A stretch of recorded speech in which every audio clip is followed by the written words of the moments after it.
11 kilometers away from the Bolinao Lighthouse, mga 10 to 15 minutes, makakarating na tayo sa ating third stop.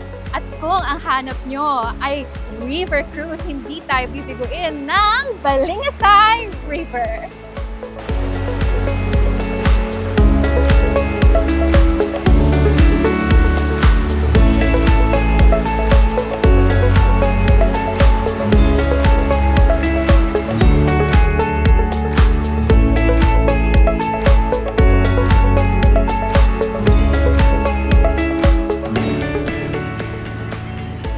Dito sa ilog na ito, natagpuan ng isa sa itinuring ng National Museum bilang cultural treasure, ang 64 Bolinao Skulls.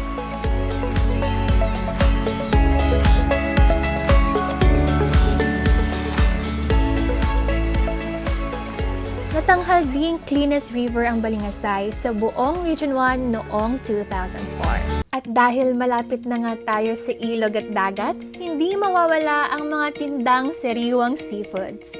At ilang kembot na nga lang mula sa Balingasay River, makikita mo na ang talipapa.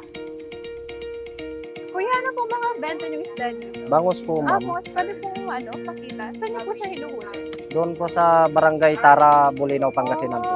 Tapos ini-import niyo siya dito. I mean, dinadala niyo na siya dito. Opo, ma'am. Dinideliver ko rin po dito sa mga talipapa, mga Okay.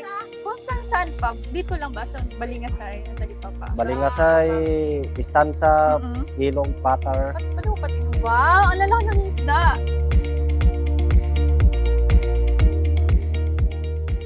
Mga ilang kilo kaya ito? Mga isang ganito? Ang Mga- laki eh.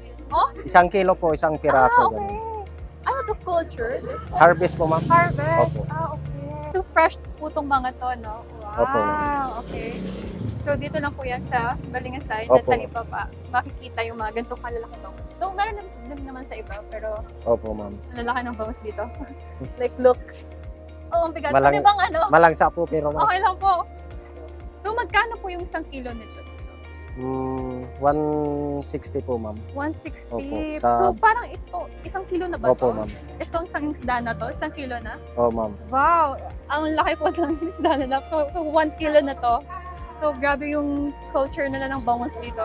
Oh, Sa Bolinao. Sa Tara! oh ma'am. Galing po. That's nice. This is my palm. Tapos parang, ang laki. Dalawang palad. So, na-try mo na doon, nakahuli doon na nakapikat ng bangus. Ma'am, Uy, pikat ba sila?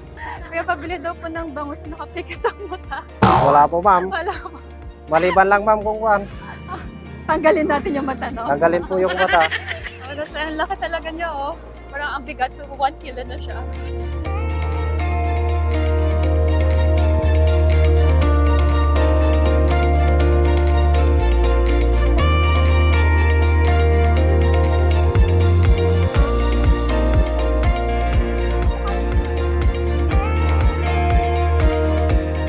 So, may discover akong isda. Akala ko tilapia, pero papakol pala siya. Sabi ni Kuya, masarap daw tong ihawin talaga. Pero pwede mo na siya iprito, pero babalatan mo muna siya.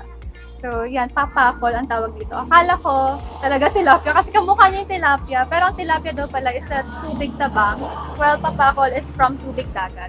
Tubig alat siya. So, papakol.